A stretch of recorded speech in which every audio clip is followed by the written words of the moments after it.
For our rosebud, we'll be using 2, and this one I'll need to show you the stem as I make it because it incorporates it into it. I've got a lime green 160 that I've inflated, leaving about 4 inches. That'll be the stem. And then for our rosebud, I've got a yellow 260.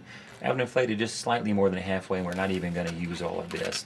We'll start with our 160, and I find that it's easier to make it this way. I'll take and make some loop twists at the beginning. These are going to be our petals at the base of the flower.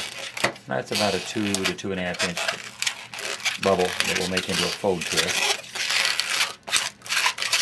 And I'll make 3 of those, all about the same size. Just like that. And then twist this around to secure it.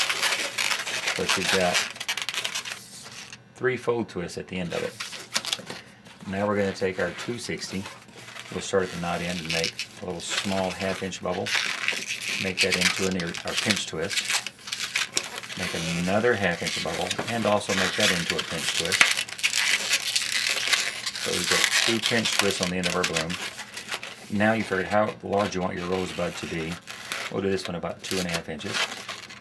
Twist your bubble and then come down and twist that end of those petals to secure it. Now we'll take and come back up alongside it.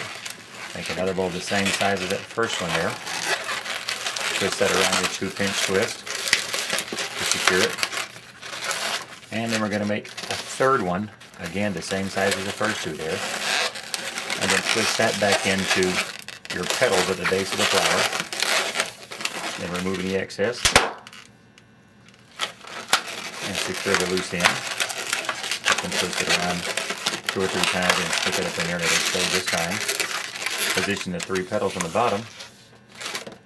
Oops. And then I'll take these 2 and turn them so that they're sort of facing up like that. And there's our little rosebud.